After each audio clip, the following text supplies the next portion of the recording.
Səhər-səhər özümə çay süzdüm ki, qəşəng hava var. Mənzərəni də belə göstərim. Balkonda içim. Düzdür, isti olur. Amma saat 12-yə qədər falan belə sərinlik olur. Meh olur, sakit meh olur. Mən də çayımı süzdüm, çıxdım balkona. Evdə işlərimi bitirdim. Belə bir dənə də konfet qoydum yanına. Ülker Çokamel. Bunu çox bəyəndim, çox dadlıdır. Çiyələklidir. Herkese salam. Bugün yeni bir vlog başlayıram. Uzun zamandır vlog çəkə bilmirdim. Açığı bayramdan əvvəl, Qurban bayramından əvvəl çəkdiyim vlog idi. Ondan sonra da ki, qaynanam gilə getdi, yol uzaq idi. Biraz həvəsim olmadı. Oradan qayıdandan sonra da uzun müddətdir ki, vlog çəkmək həvəsim yoxdur. Amma bugün inşallah uzun bir vlog çəkmək istəyirəm. Baxaq da inşallah ki, alınır. Maraqlı vlog olar yəqin ki, sevərək izləyirsiniz. Hamam otağında belə bir polka var. Bura baxım əşyaları, sabun, kosmetik vəsitələr falan yerləşdirirəm. Bura biraz dağılıb, indi buranı yığışdıracağım. Belə bir dənə broşka almışdım LC-dən. 6 dənə idi. Deməli 300 TL-yə 15 manata yaxın bir qiymət almışdım. 3 dənəsini istifadə eləmişəm, 3 dənəsi qalıb. Deyim ki, o qədər belə keyfiyyətli bir şeydir. Bildiyimiz sadə broşkadır. Sadəcə biraz baha oldu orada. Bir dənə də günəş kremim, belə günəş kremim var, Oriflame-in. Mənim ümumiyyətcə günəş kremlərim çoxdur. Sadəcə üzlərim çox yağlıdır və həssasdır, səpkilərə qarşı meyillidir. Ona görə hər krem istifadə edə bilmirəm. Bunu bəyəndim, amma ki, çox yağlı göstərir dərimi. Ona görə üzümə yox, günəşə çıxdığım zaman qollarıma falan istifadə edirəm. İstəyirəm ki, ən aşağı polkaya gündəlik istifadə olunan şeyləri yığım. Yuxarı polkalara gec istifadə etdiyimiz əşyaları yığım. Başlayaq. Bir də son zamanlar Sensodyne diş macununu almışam. Həqiqətən bunu çox bəyəndim də. 2 dənə almışdım. Birini hara qoymuşam tapa bilmirəm. Amma istifadə edirəm. Çox qəşəngdir həqiqətən. Yəni belə yaxşı bir diş macunu axtarırsınızsa bundan istifadə edin. Belə topladım polkanı. Ən çox istifadə etdiklərimizi birinci polkaya yığdım, ən alt polkaya. Gündəlik istifadə olunanlar. Burada nəmləndirici kremlərdir. Arkon kremlərini çox sevirəm. Həm əl, həm üz üçün uyğun qiymətə bir nəmləndirici axtarırsınızsa istifadə edə bilərsiniz. Çox yaxşı bir kremdir. Bir də belə bir gül kremdir. Ondan çox istifadə eləməmişəm. Bunu da ki, Azərbaycandan almışdıq, marketdən. Bazar stordan səhv eləmirəmsə, bu da çox yaxşıdır. Əliniz əgər tez-tez çatlayırsa falan istifadə edə bilərsiniz. Belə yuxarıdakı zapasda olan bəzi şeyləri, şampundur. İpəyin şampununu artıq ikinci dəfə istifadə edirəm. Çox yaxşıdır. Boykot məhsullar çalışıram ki, istifadə eləməyim. Ona görə ipəyin məhsullarını almışam. Bunları da hələ ki istifadə eləməmişəm. Ona görə ikinci polkaya qoydum. Yuxarıda da ki belədir. Ən gec istifadə olunan əşyalar. Türkiyədə mürəbbə görəndə o qədər sevinirəm. Həqiqətən yəni sanki nə bilim dünyanın mənə verirlər. O qədər sevinirəm. Bu dəfə də marketdə A101-ə getmişdik. Belə bir incir mürəbbəsi gördüm. Amma bunun üstünə quru incir yazılıb. Bilmirəm, yəqin ki, cem formasındadır. Açıq görək necədir. Yoxlamamışam hələ ki.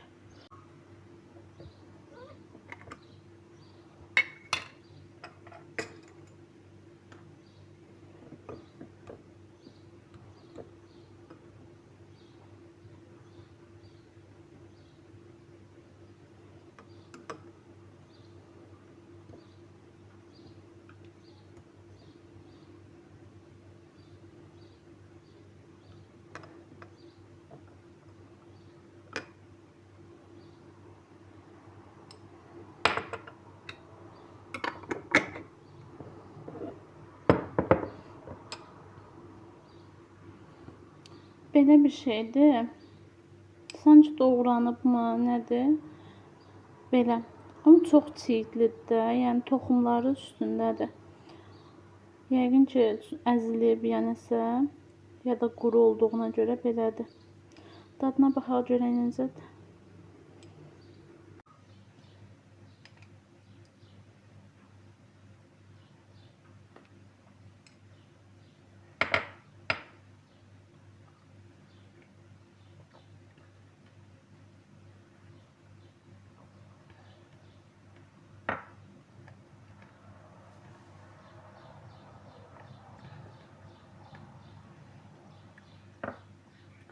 Çox sərtdir. Quru incir olduğuna görə yəqin ki, belədir. Sanki ağzında rezin yeyirsən. O incir mürəbbəsinin belə yumuşaq bir dadı var. O gəlmir. Çox sərt bir dad gəlir. Ama yenə də olmayan yerdə yoxa lənət. Bu da pis deyil. Biz Çanakkale'de yaşayırıq və burada incir ağacları həqiqətən çoxdur. Yolla gedirsən, hər 5 addımdan biri incir ağacı qabağına çıxır. Ümumiyyətcə incirdir, meyvədir, ərikdir, alçadır. Fərqli meyvələr ümumiyyətcə yol kənarları doludur. Bunu deyim ki, kimsə əkir, ya nəsə öz-özünə yəni yetişən bir yerdir. Qoz olsun, qoz, badam. Burada çoxdur həqiqətən. Burada yaşayan insanlar da ki, elədir ki, heç biri yəni biraz maddi imkanları yaxşı olan insanlardır. Çünki bura adadır və bunların əsas gəliri elədir ki, evlərini yüksək qiymətə, dənizə görə, dəniz olduğuna görə evlərini yüksək qiymətə kirayəyə verirlər, istirahət zonası kimi belə bir yer sayılır. Yəni gəlirləri yaxşıdır. Ona görə də burada yaşayan insanlar heç vaxt tənəzzül edib, gedib o yol kənarındakı meyvədir, qozdur, badamdır, bunları yığmırlar. Biz artıq bura gələli 2 aydır və 2 aydır ki, qarpız meyvəsi hər yerdə var, yetişib yəni. Azərbaycanda da səhv eləmirəmsə var. Çünki Instagramda görürəm, hamı çəkir qarpız videosu falan. Burada necədir? Məsələn, yoldaşım bunu mənə dedi. Deyir ki, qarpızı balqabağın şitili ilə calaq eləyirlər. Balqabaq həm daha tez yetişir, həm də ki, çox şirin olduğuna görə qarpızın şitilini balqabağın şitili ilə calaq eləyirlər və bu səbəbdən də daha tez yetişir qarpız. Biz 2 ayda elə gələndən qarpız var, hələ də var. Son zamanlarda sosial şəbəkələrdə məşhur olan dini kəbin mövzusu mənim də diqqətimi çəkdi. Biz 8 aydır evliyik və həyat yoldaşım xarici vətəndaş olduğu üçün rəsmi nikahımız sənəd işlərinə görə xeyli gecikdi. Buna görə də toydan 3 gün əvvəl dini kəbinimizi kəsdirdik. Əslində bu lap əvvəldən həm mənim, həm də yoldaşımın arzusu idi. Düzü o vaxt Mehriyə məsələsini çox bilmirdim. Məndən Mehriyə olaraq nə istəyirsən deyə soruşanda sadəcə gözəl bir çanta istədim. Çünki bilirdim ki, bu günə qədər istədiyim hər şeyi imkan daxilində mənim üçün edib. Mənim üçün evlilikdə ən vacib olan hörmət, huzur və qarşılıqlı anlayışdır. Sevgi isə zaman keçdikcə daha da dərinləşir. Son vaxtlar qarşıma çıxan kəbin videolarında bəzi xanımların Mehriyə olaraq istədiyi çox bahalı hədiyyələri görəndə gülümsəyirəm. Məncə insan evləndiyi şəxsin maddi imkanlarını bilir. Fürsətdən istifadə edib qarşı tərəfin boynuna ağır öhdəlik qoymaq mənə doğru gəlmir. Amma yenə də bu hər kəsin öz seçimidir və hər kəs öz düşüncəsinə görə qərar verir. Bəs siz bu haqda nə düşünürsünüz? Mehriyə simvolik olmalıdır, yoxsa imkan daxilində istənilən məbləğ və ya hədiyyə tələb etmək normaldır? Fikirlərinizi hörmət çərçivəsində şərhlərdə yazın, zəhmət olmasa. Kiçik bir qeyd də edim. İslamda mehriyə gəlinin haqqı hesab olunur və onun məbləği tərəflərin qarşılıqlı razılığı ilə müəyyən edilir. Dini baxımdan az və ya çox olması ilə bağlı tək bir məcburi ölçü yoxdur. Buna görə də həm sadə bir çanta seçmək, həm də fərqli bir mehriyə müəyyənləşdirmək mümkündür.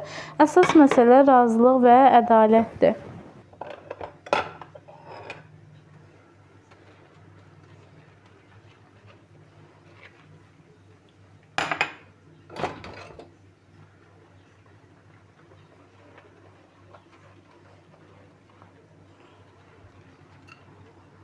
Belə bir saç boyasını almışam.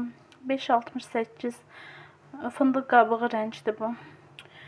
Türkiyəyə gəlməzdən əvvəl də bu rəng qoymuşdum, amma bundan bir ton daha açıq rəng idi. Çox az saxlamışdım, 20 dəqiqə falan saxlamışdım. Hətta xına rənginə daha çox çalırdı da, yəni oxşuyurdu. Bu dəfə isə biraz tündünü aldım ki, çox xına rənginə oxşamasın da, qəşəng qalsın. Bunu da ki, həkimlə məsləhətləşdim. Dedi ki, hələ icazə olmaz. Bir 3 ay falan sonra qoya bilərsən kraska. Hələ ki qalıb. Bunu da göstərmişdim sizə. Qaynanam hədiyyə elədiyi makyaj qutusunun içində idi. Lavanta suyu. Makyaj təmizləmək üçün. İstifadə eləməmişəm hələ ki, nə yalan deyim. Elə o vaxtdan qalıbdı belə. Çünki daha çox üz yuma gelim var. Ondan istifadə edirəm. Bugün bunu da yoxlayacağım. Görüm necə bir şeydir. Ümumiyyətcə burada belə lavanta qoxuları olsun, təbii qoxular olsun, çox istifadə edirlər. Bütün belə bijuterilərimi, gümüşlərimi hamısını burada saxlayıram. Yəni elə gümüşlərim var ki, bunlar məndə artıq 5-6 ildir də. Heç vaxt təmizləməmişəm, nə yalan deyim. Gümüşləri təmizləyirlər qaralmasın deyə. Məndə çox qaralma olmayıb deyə təmizləməmişəm. Bunları da atıram bura. Yapışdıra bilsəm yapışdıraram. Alınmasa da ataram, neyniyim. Bir də bunları ən sevdiklərim. Bunları deməli 2 sırğa, bir də boyunbağı almışdım. Gümüş olaraq işlədiyim yerdə bir xanım satırdı. Sırğaların hər birini 11 manata almışdım. Boyunbağı da budur. Göstərim sizə.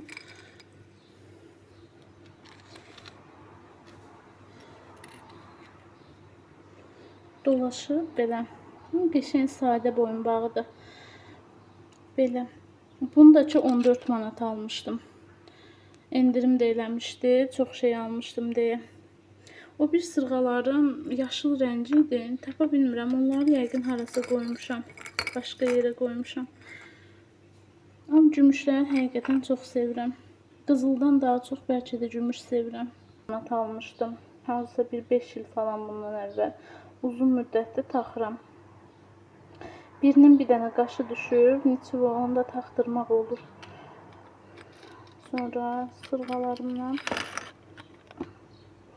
Bir dənə də belə sırğalarım var. Bunu taxacam. Cartier. Bunu çıxardım. Bu sırğalar da uzun müddət məndədir. Bir ara xatırlayanlar, bəlkə də xatırlayanlar xatırlayar. Bir ara çox dəbdə idi bu sırğalar. Bu belə uzun idi. Muncuqlar var idi 2 dənə. Sadəcə onlar qırıldı, onları atdım. Belə sırf kəpənək olaraq istifadə edirdim.